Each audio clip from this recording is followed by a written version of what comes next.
Good afternoon, everybody. We are here today at the Hocking River, just south of Haydenville. We are probably about 500 yards or so to the south of town on, I believe it's called Wandling Road. It's right near Greasy Ridge Road, is actually the other road back behind me here that runs to the west of town. But today, the reason I picked here, while the river is still frozen, is because I wanted to give you an example of just what this river looked like once it is frozen over. And this is actually one of the more wider points. There are other places that are a bit wider, a bit narrower. And this is not the point that I wanted to make here today, but this was a good example and easy access with the snow still on and ice. This is a good place to show you what the river does look like once it is all covered in ice. But the reason I am covering this, and you might just think, well, this is just a river that is just ice coated, which is true. But the reason that I picked here is because I wanted to show you an example in a place that the river has not been changed. As you may know, the river used to run parallel to, now runs parallel to US 33 outside of Logan, or right between Logan and South Logan. Which they actually used to run right where US 33 now is. Back, I believe it was in the 1950s and into the 60s, that was all moved and the river was rerouted. Much like down in Athens, the river used to run right under the Richland Avenue Bridge and right near the Convocation Center, where that's at now, in Peden Stadium and all of South Green of the Ohio University campus. But actually, in 1967 and 68, they rerouted the river down there because of all the major flooding that had occurred in the previous 100 or so years that did so much damage to the town, bridges, the campus in general. So, and in order to expand the campus, they rerouted the river and made it more shallow and wide, so that way it could withstand heavy flooding and would contain it.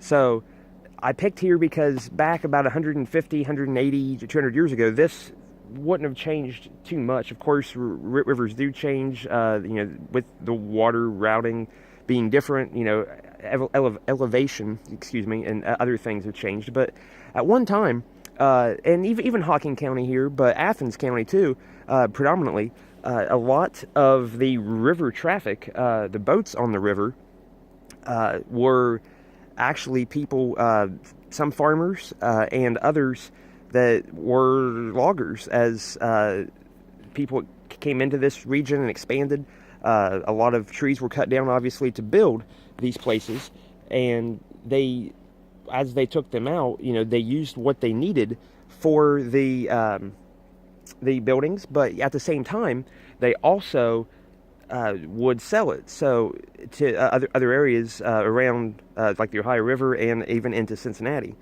Now, you might wonder, okay, well, how did people in, say, Hocking County, Athens County get all these, say, grain, which was a lot of it, by the way. Corn was the most predominant crop, and really that could be sold because, well, not much else can grow in rocky soil, which, most of southeastern Ohio is. So it's not a great farmland.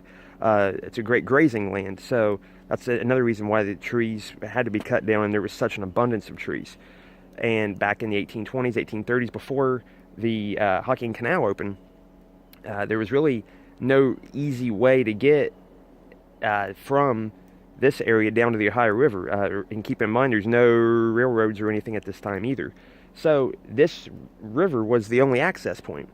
This time of year, however, it was obviously frozen. So it was very difficult to get anything across. It was it was impassable this time of year. Plus, also you have to keep in mind, if the river was too high, the current would be too strong and would also knock trees that was on the banks down in, causing it to be very, very difficult to travel, very dangerous to travel as well. Also, if it was too shallow, because then the rocks would show and you would run into them and get stuck, or it would cut up your boat, or a lot of times they would do log rafts, and that's what they would ride. They would actually just ride the logs down the river. So, and were several people that did die over the years that did do that. There are newspaper clippings in Athens County, the Athens newspapers that mentioned that these river currents would kill people. Also, when people thought that the river was clear of ice and it wasn't, and they would run into an ice shelf somewhere and not be able to stop, and it would tear up their boat. And because the water was so cold, quite often the pilots of these little boats and the owners of the timber would perish in the icy water. So very dangerous. Not a significant part of the early economy of the first half of the 1800s around here. It was for a brief time, like as I said, in Athens County, but not as much as it once was. Now I'll let you see here the expanse of the river. But yeah, this is something I did want to cover because there was people that did die, but there was also a great amount of money made by a select few people that were lucky enough to get down to the Ohio River and subsequently to Cincinnati. Because once you got to the Ohio River, it was much easier sailing, of course, much bigger river with more suitable for river traffic. So it was, as I said, it wasn't, you could make good money, but at the same time, the risk kind of outweighed what you could make.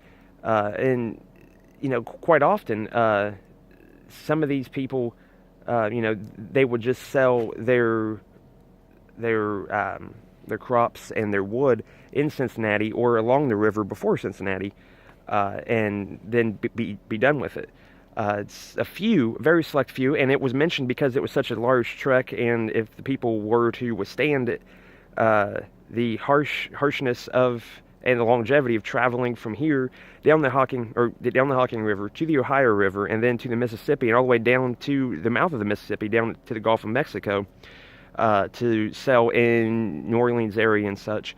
There were a couple of gentlemen back in, I cannot recall the time, but I do remember reading in some histories of Athens County and Athens city that a couple residents did make that trek, and they did actually get down to New Orleans, and it made quite a stir within the community because they couldn't believe that somebody actually made that trek and lived to tell the tale because of how far and all the dangers that comes with it, or that came with it at that time.